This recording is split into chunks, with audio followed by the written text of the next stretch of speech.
नमस्कार दोस्तों, मैं गजेंद्र गंजीर गंजीर ट्यूटोरियल के इस ऑनलाइन ई एजुकेशन प्लेटफॉर्म पर आप सभी का स्वागत करता हूं, अभिनंदन करता हूं। आज हम लोग पुनः आगामी हमारे छत्तीसगढ़ में जितने भी एग्जाम होने वाले हैं उसको ध्यान में रखते हुए छत्तीसगढ़ विषय का एक महत्वपूर्ण टॉपिक छत्तीसगढ़ के साहित्य और साहित्यकार से संबंधित महत्वपूर्ण प्रश्नों को सॉल्व करेंगे। निश्चित ही इस टॉपिक से आपके एग्जाम में क्वेश्चन पूछे ही जाते हैं। अगर मैं बात करूँ सीजीपीएससी का, तो सीजीपीएससी के एग्जाम में प्रत्येक वर्ष 1 से 2 क्वेश्चन साहित्य और साहित्यकार से पूछा ही जाता है। और आगामी जितने भी एग्जाम होंगे, जैसे पुलिस भर्ती हो गया, शिक्षक भर्ती हो गया, प्रयोगशाला परिचारक हो गया, इन सभी एग्जाम के लिए अत्यंत ही महत्वपूर्ण होगा। बढ़ते हैं हमारे पहले प्रश्न पे। हमारा पहला प्रश्न क्या, देखो, कालिदास रचित मेघदूत का छत्तीसगढ़ी भाषा में अनुवाद किस साहित्यकार के द्वारा किया गया था? ए है प्यारेलाल गुप्ता, बी है मुकुरधर पांडे, सी है बंसीधर पांडे और डी है आपका विद्याभूषण मिश्र। बताना है इस क्वेश्चन का सही आंसर क्या होगा। कालिदास रचित मेघदूत का छत्तीसगढ़ी भाषा में अनुवाद किस साहित्यकार के द्वारा किया गया था? चलिए इस क्वेश्चन को हम लोग सॉल्व करते हैं। सबसे पहले तो इस क्वेश्चन से हमको एक चीज के बारे में पता चल रहा है, और वो क्या चीज है कि मेघदूत के रचयिता कौन है। तो मेघदूत के रचयिता कौन है? कालिदास जी है। ठीक है, इस क्वेश्चन से हमको पता चल रहा है कि मेघदूत के रचयिता कौन है? कालिदास जी है। कौन है? कालिदास जी। ठीक है, मेघदूत के रचयिता कौन है जी? कालिदास जी है, ये आपको पता लग रहा है। और कालिदास जी ने मेघदूत की रचना किया है, ये तो समझ में आ गया। और कहाँ किया? अगर ऐसा क्वेश्चन आता है कि कालिदास जी ने मेघदूत की रचना कहाँ किया, तो रामगढ़ की पहाड़ी में। कहाँ किया है? रामगढ़ की पहाड़ी में। ठीक है, सरगुजा जिला के रामगढ़ की पहाड़ी में क्या किया था? कालिदास जी ने मेघदूत की रचना किया था। ठीक है, अब इसी मेघदूत को छत्तीसगढ़ी में अनुवाद किसके द्वारा किया गया, यही आपसे क्वेश्चन पूछा गया है। तो इस क्वेश्चन का सही आंसर हो जाएगा जी मुकुरधर पांडे। क्या हो जाएगा? मुकुरधर पांडे। तो मुकुरधर पांडे जी ने कालिदास के द्वारा रचित मेघदूत का छत्तीसगढ़ी में अनुवाद किया है, ध्यान रखना है। ठीक है, और मुकुरधर पांडे के बारे में जो चीज़ आप लोग को बताऊंगा, मुकुरधर पांडे जी के बारे में जो चीज़ आप लोग को बताऊंगा, आपको अच्छे से याद रखना है। सबसे पहला चीज, मुकुरधर पांडे जी को हमारे छत्तीसगढ़ में छायावादी प्रवर्तक कवि बोलते हैं। ठीक है, छायावादी प्रवर्तक कवि के नाम से इसको जाना जाता है, पहला चीज। दूसरा, अगर आपसे ऐसा पूछेगा कि मुकुरधर पांडे जी का प्रथम छायावादी रचना कौन सा है, तो आपको बताना कुर्री के प्रति। क्या हो जाएगा? कुर्री के प्रति। हर एक पॉइंट क्वेश्चन है ना। मुकुरधर पांडे जी की प्रथम छायावादी रचना का नाम क्या है? कुर्री के प्रति। ठीक है, तीसरा चीज, मुकुरधर पांडे जी के बारे में क्या ध्यान रखना है कि मुकुरधर पांडे ही हमारे छत्तीसगढ़ के वह व्यक्तित्व है, वह पर्सनालिटी है जिसे छत्तीसगढ़ में सबसे पहले पद्मश्री पुरस्कार से सम्मानित किया गया है। ठीक है, पद्मश्री पुरस्कार, इसे हमारे छत्तीसगढ़ में सबसे पहले पद्मश्री पुरस्कार से सम्मानित किया गया। कब किया गया? 1976 को, अर्थात 1976 को। आ गया समझ में। साथ ही साथ मुकुरधर पांडे जी के बारे में क्या ध्यान रखना है कि मुकुरधर पांडे जी ने कालिदास जी के द्वारा रचित मेघदूत का छत्तीसगढ़ी में क्या किया? अनुवाद किया। मेघदूत का छत्तीसगढ़ी में अनुवाद किया। इन सब चीज़ों को आपको ध्यान रखना है। अब उसके बाद मैं से कुछ रचनाओं के नाम आपको बताता हूँ मुकुरधर पांडे जी की, और कौन कौन से प्रमुख रचना है जहाँ से आपके एग्जाम में क्वेश्चन आते हैं। तो सबसे पहले याद रखना है पूजा के फूल। पहला क्या हो जाएगा? पूजा के फूल हो जाएगा। दूसरा आपको ध्यान रखना है सैलबाला। दूसरा हो जाएगा जी सैलबाला। तीसरा आपको ध्यान रखना है दूसरा सैलबाला। और तीसरा हो जाएगा मेरा हृदय दान। और चौथा हो जाएगा आपका लक्षणा। ये सब इतने इंपॉर्टेंट इसके आपका रचना है जहाँ से क्वेश्चंस बार बार पूछे ही जाते हैं। तो ये चारों इसकी रचनाओं के नाम है, और अन्य जो महत्वपूर्ण रचना है उसमें। ठीक है, पूजा के फूल हो जाएगा, सैलबाला हो जाएगा, मेरा हृदय दान हो जाएगा, और लक्षणा। ठीक है, ये साथ ही साथ मैंने बताया कि कालिदास के द्वारा रचित मेघदूत का इन्होंने छत्तीसगढ़ी में अनुवाद किया। साथ ही साथ ये प्रथम छायावादी प्रवर्तक कवि है, और इसकी छायावादी रचना का नाम क्या? आपका कुर्री के प्रति। ध्यान रखना है, ये भी है ना। उसके साथ साथ मैंने क्या बताया, इसे हमारे छत्तीसगढ़ में सबसे पहले पद्मश्री पुरस्कार के सम्मान से सम्मानित किया गया है। कब किया गया? तो 1976 को। आगे बढ़ते हैं। आगे नेक्स्ट प्रश्न में चलते हैं। देखो, छत्तीसगढ़ी दान लीला ग्रंथ के रचनाकार कौन है? जबरदस्त क्वेश्चन, ये तो कितने बार आपके एग्जाम में पूछा गया है। छत्तीसगढ़ दान लीला ग्रंथ के रचनाकार कौन है? कपिलनाथ मिश्र, कुंज बिहारी चौबे, सुंदरलाल शर्मा और द्वारिका प्रसाद विप्र। चलो इस क्वेश्चन को सॉल्व करते हैं। छत्तीसगढ़ी दान लीला ग्रंथ के रचनाकार कौन है? तो इसके रचनाकार है पंडित सुंदरलाल शर्मा। कौन है? पंडित सुंदरलाल शर्मा जिन्हें हमारे छत्तीसगढ़ के गांधी के नाम से भी जानते हैं। उन्होंने ही क्या किया है? उन्होंने ही छत्तीसगढ़ी दान लीला ग्रंथ का रचना किया है। ठीक है, और ये एक खंड काव्य है, ध्यान रखना जी, एक खंड काव्य है। ठीक है, छत्तीसगढ़ी दान लीला क्या है? एक खंड काव्य है। ये भी आपके एग्जाम में क्वेश्चन आता है। ठीक है, याद रखना है। अब एक और क्वेश्चन क्या आता है कि जो छत्तीसगढ़ी दान लीला है ये किस पर संदर्भित है? ये बुक किस पर संदर्भित है, या इसका विषय क्या है? तो याद रखना, जो छत्तीसगढ़ी दान लीला है इसमें श्री कृष्ण के आपका लीलाओं का इसमें क्या किया गया है, वर्णन किया गया है। इसमें श्री कृष्ण के लीलाओं का वर्णन किया गया है, ये आपको ध्यान रखना है कि इसमें आपका छत्तीसगढ़ी दान लीला। तो क्वेश्चन आएगा कि छत्तीसगढ़ी दान लीला का संबंध किससे है, भगवान श्री कृष्ण से, भगवान राम से या शंकर जी से? तो आपको बताना है श्री कृष्ण भगवान। श्री कृष्ण भगवान से संबंधित ये बुक है जिसमें उसकी लीलाओं का क्या किया गया है, वर्णन किया गया है। ठीक है, और एक प्रकार से एक खंड काव्य है जिसके रचयिता कौन है, पंडित सुंदरलाल शर्मा जी है। ठीक है, अब सुंदरलाल शर्मा जी के बारे में जो जो चीज़ें आप लोग को बताऊंगा उसको तुरंत मेरे साथ याद करते चलना है, सुंदरलाल शर्मा जी के बारे में। ठीक है, मैंने बताया कि पंडित सुंदरलाल शर्मा जी को हमारे छत्तीसगढ़ का गांधी के नाम से भी जानते हैं। इसके संदर्भ में बहुत सारी चीज़ें हैं जो आपके एग्जाम को दृष्टिकोण से बहुत इंपॉर्टेंट है। सुंदरलाल शर्मा ने 1906 में उन्होंने समित्र मंडल की स्थापना किया। किसका, समित्र मंडल का। 1906 में इन्होंने समित्र मंडल की स्थापना किया। 1906 के बाद हम लोग आते हैं 1918 में। 1918 में पंडित सुंदरलाल शर्मा जी ने कहा कि जो हमारा छत्तीसगढ़ राज्य है, जो हमारा छत्तीसगढ़ क्षेत्र है, वो अन्य राज्यों की तुलना में सांस्कृतिक और भौगोलिक दृष्टिकोण से अपनी अलग पहचान रखता है, तो इसीलिए छत्तीसगढ़ को एक राज्य का दर्जा दिया जाए। ऐसा कब बोला उन्होंने, 1918 में। किसने बोला, सुंदरलाल शर्मा ने। एक बार और पुनः सुनिए। 1918 में पंडित सुंदरलाल शर्मा जी ने कहा कि हमारा छत्तीसगढ़ वाला क्षेत्र है वो अन्य राज्यों की तुलना में सांस्कृतिक और भौगोलिक दृष्टिकोण से अपनी अलग पहचान रखता है, अतः छत्तीसगढ़ को एक अलग राज्य का दर्जा दिया जाना चाहिए। तो इन्होंने सबसे पहले छत्तीसगढ़ की संकल्पना किया था, इसीलिए पंडित सुंदरलाल शर्मा को छत्तीसगढ़ का, ठीक है, छत्तीसगढ़ का प्रथम संकल्पनाकार कहा जाता है। छत्तीसगढ़ का प्रथम संकल्पनाकार, ठीक है, प्रथम संकल्पनाकार के नाम से इसको जाना जाता है। इसको अच्छे से आपको ध्यान रखना है। तीसरा चीज क्या ध्यान रखना है, 1918 में ही पंडित सुंदरलाल शर्मा ने छत्तीसगढ़ का अपनी पांडुलिपि में क्या किया था, रेखा चित्र तैयार किया था। अपनी पांडुलिपि में रेखा चित्र उन्होंने, पंडित सुंदरलाल शर्मा जी ने आपका छत्तीसगढ़ का अपने पांडुलिपि में रेखा चित्र तैयार किया था। ये भी आपको अच्छे से ध्यान रखना है। ठीक है, ये भी हो गया। ठीक है, उसके बाद आगे बढ़ते हैं। 1918 के बाद 1920 में क्या ध्यान रखना है, 1920 में कंडेल नहर सत्याग्रह हुआ था। क्या हुआ था, कंडेल नहर। ठीक है, कंडेल नहर सत्याग्रह हुआ था हमारे छत्तीसगढ़ में। तो 1920 में कंडेल नहर सत्याग्रह का नेतृत्वकर्ता कौन थे, तो बताना है आप लोग को, पंडित सुंदरलाल शर्मा जी। ठीक है, आगे बढ़ते हैं। 1920 में एक चीज और ध्यान रखना है, देखो 20 दिसंबर 1920 को हमारे राष्ट्रपिता महात्मा गांधी जी का छत्तीसगढ़ में आगमन हुआ। लेकिन वो किसके प्रयासों से हमारे छत्तीसगढ़ में आए थे, तो पंडित सुंदरलाल शर्मा जी के प्रयासों से हमारे छत्तीसगढ़ में आए थे। कब, 20 दिसंबर 1920 को। उसके बाद याद रखना है आपका 1922 में क्या ध्यान रखना है, 1922 में आपको ध्यान रखना है सुंदरलाल शर्मा जी ने जेल से आपका श्री कृष्ण जन्मस्थली पत्रिका, श्री कृष्ण जन्मस्थली पत्रिका का प्रकाशन किया 1922 में। 1922 के बाद एक और आपको डेट याद रखना है, 1922 के बाद आपको 1925 ध्यान रखना है। 1925 में क्या ध्यान रखना है कि पंडित सुंदरलाल शर्मा जी ने क्या किया था, पंडित सुंदरलाल शर्मा जी ने आपका राजिम में क्या किया था, अस्पृश्यता विरोधी आंदोलन चलाया था। अस्पृश्यता विरोधी क्या चलाया था जी, आंदोलन चलाया था। ये सब आपको अच्छे से याद रखना है। ठीक है, 1925 में इन्होंने राजिम में अस्पृश्यता विरोधी आंदोलन चलाया था। इन सभी चीज़ों के बारे में आपको अच्छे से याद रखना है। बोलो, समझ में आ गया यहाँ तक, है ना। तो छत्तीसगढ़ी दान लीला ग्रंथ के रचनाकार कौन है, पंडित सुंदरलाल शर्मा, है ना। और ये जो छत्तीसगढ़ी दान लीला एक खंड काव्य है जो श्री कृष्ण के लीलाओं पर आधारित है। ठीक है, उसके बाद मैंने बताया कि पंडित सुंदरलाल शर्मा जी को छत्तीसगढ़ के गांधी के नाम से जानते हैं।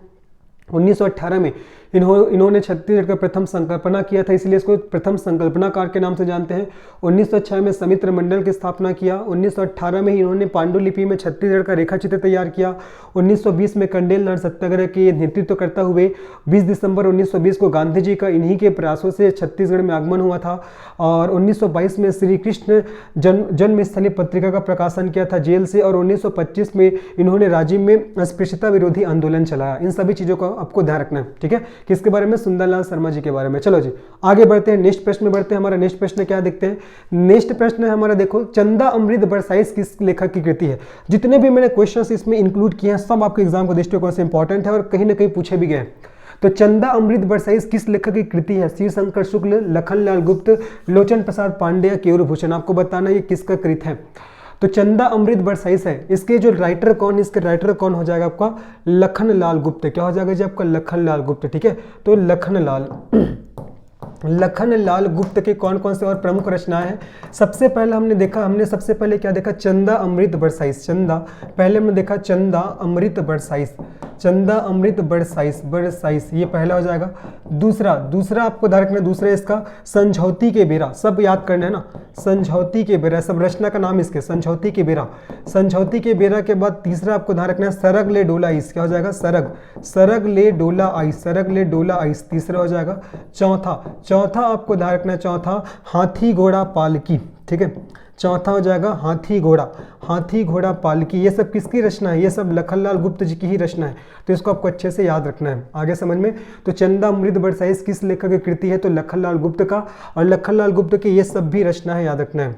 आगे बढ़ते देखो, शिव शंकर शुक्ल को छत्तीसगढ़ के प्रथम उपन्यासकार के नाम से जानते हैं। इसको छत्तीसगढ़ के प्रथम उपन्यासकार के नाम से जाना जाता है, और इसकी रचना का नाम क्या है आपका, मोंगरा हो जाएगा। मोंगरा के बाद ध्यान रखना दियना के अंजोर, इसके रचना का नाम है ना, मोंगरा और दियना के अंजोर, ये हो जाएगा, ठीक है। उसके बाद लोचन प्रसाद पांडे के बारे में एक चीज ध्यान रखना है कि इसे छत्तीसगढ़ के प्रथम नाटककार के नाम से जानते हैं, लोचन प्रसाद पांडे को, और इसके नाटक का नाम क्या हो जाएगा जी आपका, कलिकाल हो जाएगा, क्या हो जाएगा, कलिकाल। सब चीज को आपको अच्छे से याद रखना है, ठीक है। चलो साथ ही साथ केयूर भूषण के भी आप लोग रचना के नाम याद कर लो। केयूर भूषण के रचना का नाम है आपका फुटहाकरम हो जाएगा, फुटहाकरम के बाद आपका राड़ी ब्राह्मण की दुर्दशा, राड़ी ब्राह्मण की दुर्दशा, ये सब किसकी रचना का नाम है, ये सब केयूर भूषण की रचना का नाम है, अच्छे से इसको आपको याद रखना है, ठीक है। केयूर भूषण का फुटहाकरम हो जाएगा, रानी ब्राह्मण की दुर्दशा हो जाएगा, ये सब केयूर भूषण की रचना। लेकिन हमारा क्वेश्चन क्या था, चंदा अमृत बरसाइस किस लेखक की कृति है, तो इसका सही आंसर हो जाएगा लखनलाल गुप्त का। आगे बढ़ते चलो। पंडित मुकुटधर पांडे की साहित्य संगीत साधना के लेखक कौन कौन है, अच्छा क्वेश्चन है, ये भी एसीएफ का क्वेश्चन है, नहीं आपकी इसका एसीएफ का क्वेश्चन है। देखो, पंडित मुकुटधर पांडे की साहित्य संगीत साधना के लेखक कौन है पूछा गया है। पहला डॉक्टर विनय कुमार पाठक और डॉक्टर कावेरी दाभड़कर, दूसरा डॉक्टर विनय कुमार पाठक डॉक्टर जयश्री शुक्ला, तीसरा है डॉक्टर पालेश्वर शर्मा और दानेश्वर शर्मा, और चौथा है डॉक्टर विनय कुमार पाठक और डॉक्टर विमल कुमार पाठक। बताना इसका सही आंसर क्या होगा। तो पंडित मुकुटधर पांडे की साहित्य संगीत साधना के लेखक कौन है, तो इसका सही आंसर हो जाएगा जी आपका डॉक्टर विनय कुमार पाठक और डॉक्टर कावेरी दाभड़कर, है ना। ये इसका सही आंसर क्या हो जाएगा, A option, doctor Vinay Kumar Pathak और डॉक्टर कावेरी दाभड़कर। होपफुली सबको समझ में आ गया होगा, इसको याद करना है, ठीक है। विनय कुमार पाठक के बारे में तो जानते होगी, इसका हिंदी का और छत्तीसगढ़ी का व्याकरण का बुक आता है जो बहुत ही फेमस है। अगर छत्तीसगढ़ के एग्जाम को तैयारी कर रहे हो तो निश्चित वो बुक आपके पास होना चाहिए। छत्तीसगढ़ी व्याकरण और हिंदी से तो क्वेश्चंस आते ही छत्तीसगढ़ के सभी एग्जाम में, तो जबरदस्त बुक है, एकदम रेफरेंस बुक है। कौन सा आपका, विनय कुमार पाठक का। तो याद रखना इस क्वेश्चन का सही आंसर डॉक्टर विनय कुमार पाठक और डॉक्टर कावेरी दाभड़कर। आगे बढ़ते हैं चलो। नेक्स्ट प्रश्न क्या है, मिमियाती जिंदगी दहाड़ते परिवेश कविता संग्रह के लेखक कौन है, सीजीपीएससी का क्वेश्चन है। राजा चक्रधर सिंह, गजानन माधव मुक्तिबोध, लाला जगदलपुरी और मुकुटधर पांडे। गजब क्वेश्चन जी, बताओ। तो मिमियाती जिंदगी दहाड़ते परिवेश कविता संग्रह के लेखक कौन है, ये आपको बताना है। इसका सही आंसर क्या हो जाएगा, गजानन माधव मुक्तिबोध। क्या हो जाएगा, गजानन माधव मुक्तिबोध इसकी रचना, सॉरी यार गजानन माधव मुक्तिबोध बोल दिया था। इसके जो राइटर का नाम क्या है इसके राइटर का नाम क्या है, लाला जगदलपुरी। क्या हो जाएगा जब आपका लाला जगदलपुरी है ना। तो मिमियाती जिंदगी दहाड़ते परिवेश में लिख दे रहा हूँ, मिमियाती जिंदगी दहाड़ते परिवेश, ठीक है, दहाड़ते परिवेश। इसके राइटर का नाम क्या है, इसके राइटर का नाम है आपका लाला जगदलपुरी। क्या हो जाएगा जी आपका लाला जगदलपुरी हो जाएगा, याद रखना। ये नहीं आएगा ना आपका, लाला जगदलपुरी आएगा, ठीक है। अब देखो ललाला जगदलपुरी की और कौन कौन से प्रमुख रचना है। देखो बस्तर का इतिहास एवं संस्कृति, बस्तर का इतिहास एवं संस्कृति, है ना। दूसरा आपको ध्यान रखना है लाला जगदलपुरी का, और बस्तर की लोक गाथाएं हो जाएगा। तीसरा और इसकी रचना का नाम है, याद रखना है, बस्तर की लोकोक्तियां, बस्तर की क्या हो जाएगा, लोकोक्तियां, ये भी इसकी रचना का नाम है। देखो आपका मिमियाती जिंदगी दहाड़ते परिवेश, ये भी हो जाएगा लाला जगदलपुरी का। साथ ही साथ बस्तर के इतिहास एवं संस्कृति भी हो जाएगा, बस्तर की लोक गाथाएं भी हो जाएगा। साथ ही साथ देखिए बस्तर की लोकोक्तियां, ये सब किसकी रचना है, लाला जगदलपुरी की रचना है, ध्यान रखना है, ठीक है। अब देखो चक्रधर सिंह के बारे में ध्यान रखना। चक्रधर सिंह को संगीत सम्राट के नाम से भी जाना जाता है। इसको संगीत सम्राट की उपाधि से सम्मानित किया गया था, ठीक है। राजा चक्रधर सिंह को संगीत सम्राट की उपाधि से सम्मानित किया गया था, और इसी के नाम पे रायगढ़ में चक्रधर समारोह होता है। और राजा चक्रधर की पुस्तक का नाम आपको याद रखना है तायतोल निधि। क्या हो जाएगा? तायतोल निधि। इसके पुस्तक का नाम हो जाएगा जी आपका तायतोल निधि, है ना। एक और पुस्तक है नर्तन सर्वस्व। नर्तन सर्वस्व ये सब किसके पुस्तक का नाम है? ये आपका राजा चक्रधर के पुस्तक का नाम है ना। लाला जगदलपुरी का तो मैंने बता दिया, मिमियाती जिंदगी, दहाड़ते परिवेश और बस्तर के इतिहास एवं संस्कृति, बस्तर की लोक गाथाएं और बस्तर की लोकोक्तियां। फिर उसके बाद देखिए आपका मुकुटधर पांडे। मुकुटधर पांडे की भी मैंने पूरा बता दिया था, पहले ही क्वेश्चन में बताया था मुकुटधर पांडे जी के बारे में क्या क्या इसकी रचना का नाम है, तो पुनः मैं नहीं बताऊंगा। बाकी गजानन माधव मुक्तिबोध का देखो, गजानन माधव मुक्तिबोध की रचना का नाम है आपका चांद का मुंह टेढ़ा है। चांद का मुंह टेढ़ा है, ये हो जाएगा। ठीक है। कामायनी एक पुनर्विचार, कामायनी एक पुनर्विचार, ये भी इसकी रचना का नाम है। साथ ही साथ ध्यान रखना साहित्य एक डायरी। ठीक है, साहित्य एक डायरी, ये सब किसके पुस्तक का नाम है? ये सब आपका गजानन माधव मुक्तिबोध जी के पुस्तक का नाम है। ठीक है, सभी का मैंने पुस्तकों के नाम बता दिया, ग्रंथों के नाम बता दिया, साहित्यों के नाम बता दिया, तो अच्छे से ध्यान रखना है। राजा चक्रधर का तायतोल निधि, नर्तन सर्वस्व, गजानन माधव मुक्तिबोध जी का चांद का मुंह टेढ़ा है, साहित्य एक डायरी, कामायनी एक पुनर्विचार, लाला जगदलपुरी का मिमियाती जिंदगी, दहाड़ते परिवेश, बस्तर का इतिहास एवं संस्कृति, बस्तर की लोक गाथा, बस्तर की लोकोक्तियां, मुकुटधर पांडे का मैंने बताया था पूजा के फूल, सैलबाला, मेरा हृदय बाण, लक्षणा, है ना, और आपको कुर्री के प्रति, ये सब मैंने बता दिया था पहले ही क्वेश्चन में। इस क्वेश्चन का सही आंसर लाला जगदलपुरी होगा। क्या होगा? लाला जगदलपुरी। आगे बढ़ते हैं, नेक्स्ट प्रश्न में चलते हैं। नेक्स्ट प्रश्न में क्या देखते हैं? कहाँ बिलागे मोर धान के कटोरा, छत्तीसगढ़ी उपन्यास के लेखक कौन है? श्री केयूर भूषण, पंडित सुंदरलाल शर्मा, श्री खूबचंद बघेल या श्री लोचन प्रसाद पांडे। देखो, कहाँ बिलागे मोर धान के कटोरा, इस छत्तीसगढ़ी उपन्यास के लेखक कौन है? तो बताने इसका सही आंसर क्या हो जाएगा? इसका सही आंसर हो जाएगा जी आपको केयूर भूषण। कौन है इसके लेखक? तो केयूर भूषण, है ना। केयूर भूषण के लेख आपका रचना का नाम क्या है आपका? कहाँ बिलागे, कहाँ बिलागे मोर धान के कटोरा, कहाँ बिलागे मोर धान के कटोरा, ये इसकी रचना का नाम क्या है? जब तक केयूर भूषण का कहाँ बिलागे मोर धान के कटोरा। साथ ही साथ एक चीज और ध्यान रखना है, मैंने बताया था केयूर भूषण का राड़ी ब्राह्मण की दुर्दशा। ठीक है, राड़ी ब्राह्मण की दुर्दशा, ये भी है। ठीक है, राड़ी ब्राह्मण की दुर्दशा, ये कहाँ बिलागे मोर धान के कटोरा, और क्या हो जाएगा आपका? राड़ी ब्राह्मण की दुर्दशा। ठीक है, और क्या हो जाएगा? और इसकी रचना का नाम हो जाएगा आपका, इसकी रचना का और क्या नाम है आपका? कुल के मर्याद। क्या हो जाएगा जी आपका? कुल के मर्याद हो जाएगा। ठीक है, और आपको ध्यान रखना है मर्यादा, है ना, ये कुल के मर्याद, और हो जाएगा आपका कालू भगत। ये सब किसकी रचना का नाम है? केयूर भूषण। ठीक है, कहाँ बिलागे मोर धान के कटोरा, राड़ी ब्राह्मण की दुर्दशा, कुल के मर्याद, कालू भगत, ये सब किसके? केयूर भूषण के रचना का नाम है। ठीक है, तो कहाँ बिलागे मोर धान के कटोरा छत्तीसगढ़ी उपन्यास के लेखक कौन है? तो श्री केयूर भूषण। सुंदरलाल शर्मा के बारे में मैंने दूसरा क्वेश्चन में पूरा बताया हुआ है।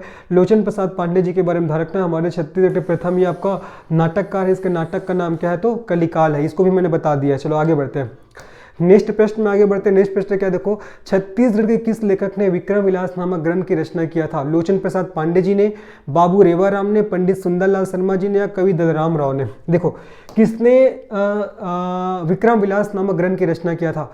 इस क्वेश्चन का सही आंसर क्या होगा? इस क्वेश्चन का सही आंसर हो जाएगा बाबू रेवाराम। ठीक है, बाबू रेवाराम रतनपुर के निवासी थे, और कई इतिहासकारों का कहना है कि ये आपका छत्तीसगढ़ के प्रथम इतिहासकार है। ठीक है, मतलब कई जो साहित्यकार है उन लोग का कहना है कि जो बाबू रेवाराम जी थे वो छत्तीसगढ़ के प्रथम इतिहासकार थे जो रतनपुर के निवासी थे।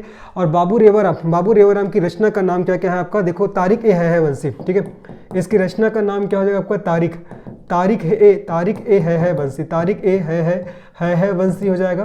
इसके बाद हो जाएगा आपका विक्रम विलास, तारिक ए है वंशी विक्रम विलास हो जाएगा। ठीक है, ये उसके बाद रामाश्रमेघ। ठीक है, रामाश्रमेघ, तारिक ए है वंशी विक्रम विलास, रामाश्रमेघ, ये सब किसकी रचना है? ये सब आपका बाबू रेवाराम जी की रचना है, जो कि रतनपुर के निवासी थे, और इन्हें छत्तीसगढ़ के प्रथम इतिहासकार के नाम से भी जाना जाता है।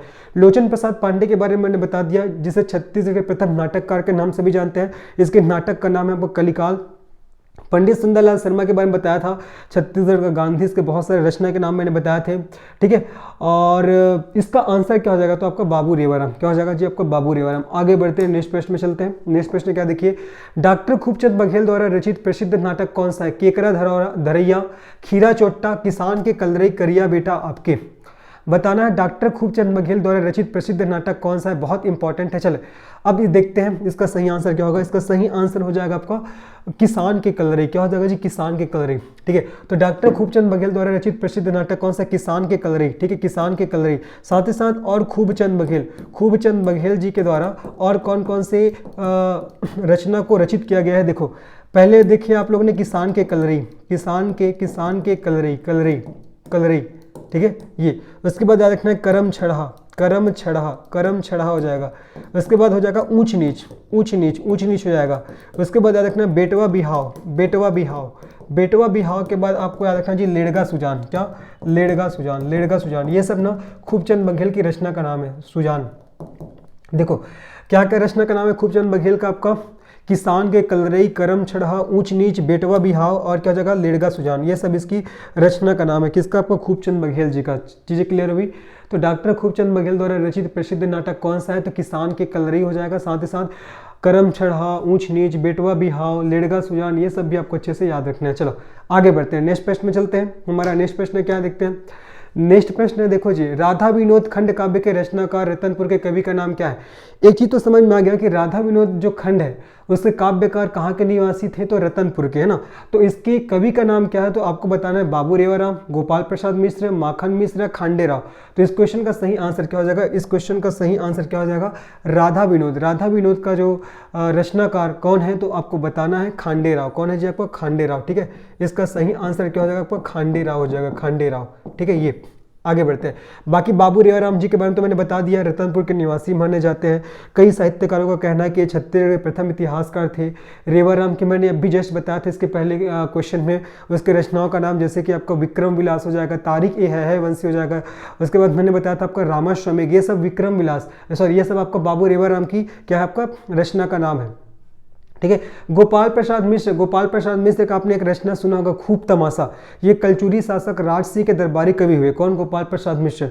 और गोपाल प्रसाद मिश्र की प्रमुख रचना का नाम है आपका खूब तमाशा। ठीक है, ये आपको याद रखना। चलो आगे बढ़ते हैं। तो ये क्वेश्चन क्या था, राधा विनोद खंड काव्य के रचनाकार रतनपुर के कवि का नाम क्या है, तो खांडेराव। आगे बढ़ते हैं। देखो छत्तीसगढ़ के बासी के लेखक कौन है, इंपॉर्टेंट है। Doctor G R. Soni, doctor Devi Prasad Verma, doctor Dashrath Lal Nishad और ईश्वर शरण पांडे। बताना है छत्तीसगढ़ के बासी के लेखक कौन है। तो इस क्वेश्चन का सही आंसर क्या हो जाएगा, इस क्वेश्चन का सही आंसर हो जाएगा डॉक्टर दशरथ लाल निषाद। क्या हो जाएगा जी, डॉक्टर दशरथ लाल निषाद। ठीक है, तो छत्तीसगढ़ के बासी के लेखक कौन है, तो डॉक्टर दशरथ लाल निषाद है। अच्छे से इसको याद रखना है। चलो आगे बढ़ते हैं। छत्तीसगढ़ के किस साहित्यकार ने कपटी मुनि नाटक की रचना की थी। अब ये वन लाइनर क्वेश्चन, इसको याद करना है। देखो छत्तीसगढ़ के किस साहित्यकार ने कपटी मुनि नाटक की रचना की थी। अनंतराम पांडे, पुरुषोत्तम पांडे, पंडित मालिक राम त्रिवेदी और रामराव चिंचोलकर। इस क्वेश्चन का सही आंसर क्या हो जाएगा, छत्तीसगढ़ के किस साहित्यकार ने कपटी मुनि नाटक की रचना की थी। तो इसका सही आंसर क्या हो जाएगा आपका, अनंतराम पांडे। क्या हो जाएगा जी आपका, अनंतराम पांडे। इसको भूलना नहीं है, बहुत इंपॉर्टेंट है। ठीक है, आगे बढ़ते हैं। नेक्स्ट क्वेश्चन में चलते हैं। निम्नलिखित में से कौन सी रचनाएं रतनपुर के शासक राजसिंह के दरबार में राजकवि गोपाल की है। इस क्वेश्चन से क्या समझ में आ रहा है कि जो रतनपुर के जो शासक हुए, कलचुरी शासक राजसिंह, उसके दरबारी कवि कौन हुए, आपका कौन हुए दरबारी कवि जी, गोपाल प्रसाद मिश्र। और इसी के बारे में पूछा गया है कि निम्नलिखित में से कौन सी रचनाएं रतनपुर के शासक राजसिंह के दरबार में राजकवि गोपाल प्रसाद मिश्र जी की है। खूब तमाशा, विक्रम विलास, सुदामा चरित्र, गीता माधव। चलो बताना है इसका सही आंसर क्या होगा। देखो आपका विक्रम विलास है ना, विक्रम विलास और आपका जो गीता माधव, विक्रम विलास और जो गीता माधव, ये दोनों किसका है, ये तो रेवाराम जी का है। किसका है, बाबू रेवाराम। ये दोनों बाबू रेवाराम जी का है। मैंने बताया था विक्रम विलास, तारिक ए है वंशी, रामाश्वमेघ, ये सब किसका है, ये सब आपका रेवाराम जी का है। लेकिन जो खूब तमाशा और सुदामा चरित्र है ना, खूब तमाशा हो जाएगा। ठीक है, उसके बाद याद रखना जी सुदामा चरित्र, खूब तमाशा, सुदामा चरित्र। उसके बाद याद रखना आपको जैमिनी अश्वमेघ, ये सब किसकी रचना का नाम है, ये सब गोपाल प्रसाद मिश्र। ठीक है, गोपाल प्रसाद, ये सब गोपाल प्रसाद मिश्र जी की रचना का नाम है। गोपाल प्रसाद मिश्र की रचना का नाम है, जो कलचुरी कालीन शासक किसके, राजसिंह के दरबारी कवि थे, है ना। इस क्वेश्चन का सही आंसर क्या होगा, देखो आपका विक्रम विलास और गीता माधव तो रेवाराम जी का है, तो सही आंसर क्या होगा, खूब तमाशा, सुदामा चरित्र। तो पहला और तीसरा मतलब सी ऑप्शन इसका सही आंसर होगा, है ना। सी ऑप्शन क्या होगा, इसका सही आंसर होगा, याद रखिएगा। चलो आगे बढ़ते हैं, नेक्स्ट प्रश्न में चलते हैं। नेक्स्ट प्रश्न क्या देखते हैं। इस राज्य के पंडित बंशीधर पांडे ने निम्नलिखित में से किस उपन्यास की रचना की थी? बंशीधर पांडे, देखो बंशीधर पांडे जी को इस छत्तीसगढ़ में प्रथम आपका कहानीकार के नाम से भी जानते हैं और कई बुक में उपन्यासकार भी लिखा हुआ है, ठीक है। तो देखो, तो इस राज्य के पंडित बंशीधर पांडे ने निम्नलिखित में से किस उपन्यास की रचना की थी? नागलीला, उसके बाद अधूरवा की बात, दान लीला, हीरू की कहानी। देखो दान लीला के बारे में तो हम लोग ने पढ़ लिया है, दान लीला के रचयिता तो पंडित सुंदरलाल शर्मा, ये तो नहीं आएगा, है ना। इस क्वेश्चन का सही आंसर क्या हो जाएगा? इस क्वेश्चन का सही आंसर हो जाएगा आपका हीरू की कहानी। क्या हो जाएगा जी? हीरू की कहानी। और आपका बंशीधर पांडे के बारे में क्या ध्यान रखना है? बंशीधर पांडे के बारे में ध्यान रखना है कि इसे छत्तीसगढ़ के प्रथम कहानीकार के नाम से भी जानते हैं और इसके प्रथम कहानी का नाम क्या हो जाएगा? हीरू की कहानी हो जाएगा। लेकिन मैं पहले से बता दे रहा हूँ, कई बुक में उपन्यासकार के रूप में भी इसको बताया गया है, ठीक है। किसको? आपका बंशीधर पांडे जी को, ठीक है। आगे बढ़ते हैं। तो इस क्वेश्चन का सही आंसर हो जाएगा आपका, इस राज्य के पंडित बंशीधर पांडे ने निम्नलिखित में से किस उपन्यास की रचना की थी? तो आपको हीरू की कहानी, है ना। और इसे छत्तीसगढ़ के प्रथम कहानीकार के नाम से भी जाना जाता है। आगे बढ़ते हैं, नेक्स्ट प्रश्न में चलते हैं। बिलासपुर वैभव की रचना किसने की थी? बाबू रेवाराम ने, केदारनाथ ठाकुर ने, प्यारेलाल गुप्त ने या पंडित लोचन प्रसाद पांडे ने? बताना है बिलासपुर वैभव की रचना किसके द्वारा किया गया था। तब इसका सही आंसर क्या हो जाएगा? प्यारेलाल गुप्त। किसके द्वारा जी? प्यारेलाल गुप्त के द्वारा, ठीक है। प्यारेलाल गुप्त के द्वारा। और कौन कौन से रचनाओं का रचना किया गया था? देखो किससे किससे किया गया था, पहले तो समझ में आ गया बिलासपुर वैभव, ये हो जाएगा पहला। दूसरा याद रखना है प्राचीन छत्तीसगढ़ याद रखना है। तीसरा आपको ध्यान रखना है, तीसरा लवंग लता, तीसरा हो जाएगा जी लवंग लता। ये सब किसके प्रमुख रचना है? तो प्यारेलाल गुप्त जी की रचना है, ठीक है। बिलासपुर वैभव, प्राचीन छत्तीसगढ़, लवंग लता, कई बार क्वेश्चन पूछा भी गया है। पंडित लोचन प्रसाद पांडे के बारे में 2-3 बार बता दिया कि हमारे छत्तीसगढ़ के प्रथम नाटककार हुए और इसके नाटक का नाम क्या हो जाएगा जी? कलिकाल। क्या हो जाएगा? कलिकाल, ठीक है। बाबू रेवाराम के बारे में भी मैंने बता दिया है कि ये रतनपुर के निवासी थे। कई इतिहासकारों का मानना है कि ये हमारे कई साहित्यकारों का मानना है कि हमारे छत्तीसगढ़ के प्रथम इतिहासकार थे, ऐसा है ना। आगे बढ़ते हैं, नेक्स्ट प्रश्न में चलते हैं। देखो नेक्स्ट प्रश्न नंबर क्या है? इस राज्य के किस कवि की रचना छत्तीसगढ़ी सुराज है? गिरिवर दास वैष्णव, कपिलनाथ मिश्र, बाबू बोधि सीपेम और केयूर भूषण। इस क्वेश्चन का सही आंसर क्या होगा? इस राज्य के किस कवि की रचना छत्तीसगढ़ी सुराज है? तो गिरिवर दास वैष्णव। क्या हो जाएगा इसका आंसर जी? गिरिवर दास वैष्णव, ठीक है। गिरिवर दास वैष्णव की रचना का नाम क्या है? छत्तीसगढ़ी सुराज। अच्छे से इसको याद रखना है। चलो आगे बढ़ते हैं, नेक्स्ट प्रश्न में चलते हैं। नेक्स्ट प्रश्न क्या है? भूलन कांदा उपन्यास के लेखक निम्न में से कौन है? अच्छा क्वेश्चन है, क्वेश्चन आया भी था। भूलन कांदा उपन्यास के लेखक निम्न में से कौन है? संजीव बख्शी, मनोज वर्मा, विनोद कुमार शुक्ला और श्यामलाल चतुर्वेदी। देखो इस क्वेश्चन का सही आंसर क्या होगा? भूलन कांदा उपन्यास के लेखक कौन है? तो आपका संजीव बख्शी। कौन है जी? संजीव बख्शी, ठीक है। और इसी संजीव बख्शी के भूलन कांदा पर एक मूवी भी बना हुआ है जिसको बोलते हैं भूलन दमेज, और इसको आपका 67वें जो राष्ट्रीय फिल्म पुरस्कार से भी सम्मानित किया जा चुका है। समझ में आ गया जी? तो भूलन कांदा उपन्यास के लेखक कौन है? तो संजीव बख्शी हो जाएगा, इसका सही आंसर हो जाएगा। बाकी विनोद कुमार शुक्ल के उसके बुक का नाम क्या क्या है? देखो आपका नौकर की कमीज। क्या हो जाएगा जी? नौकर की कमीज, ठीक है। दूसरा हो जाएगा, दीवाल में एक खिड़की रहती थी। दीवाल में एक खिड़की रहती थी। और तीसरा हो जाएगा आपका खिलेगा तो देखेंगे, ठीक है। खिलेगा तो देखेंगे। ये सब आपका किसका? विनोद कुमार शुक्ल की रचना का नाम है ना। नौकर की कमीज, दीवाल में खिड़की रहती थी, खिलेगा तो देखेंगे। बाकी श्यामलाल चतुर्वेदी जी की रचना का नाम देखो पर्रा भरलाई। क्या हो जाएगा आपका? पर्रा भरलाई। ये कई बार पूछा गया है। पर्रा भरलाई किसकी रचना है? तो आपका श्यामलाल चतुर्वेदी जी की रचना, ठीक है। तो भूलन कांदा उपन्यास के लेखक कौन है? तो इसका सही आंसर क्या हो जाएगा आपका? संजीव बख्शी हो जाएगा। क्या हो जाएगा आपका? संजीव बख्शी। चलो आगे बढ़ते हैं, नेक्स्ट प्रश्न में चलते हैं हम लोग। हमारा नेक्स्ट क्वेश्चन क्या है देखते हैं। निम्न रचना किसकी है? चारों डहर सवाल उगे हैं, मूल ऊंचाई करगा कस, ये लालू के सफल किसनहा, हर जुबान सृजा लेते। ये पिछले साल का CGPSC का क्वेश्चन था। रामेश्वर वैष्णव, मुकुंद कौशल, सुशील भट्ट और डॉक्टर दादू राम जोशी। तो ये जो रचना है वो किसकी है आपसे पूछा गया है। तब इसका सही आंसर क्या हो जाएगा? इसका सही आंसर हो जाएगा जब आपका मुकुंद कौशल का। किसका? मुकुंद कौशल का। ये आपको अच्छे से याद रखना है, ठीक है।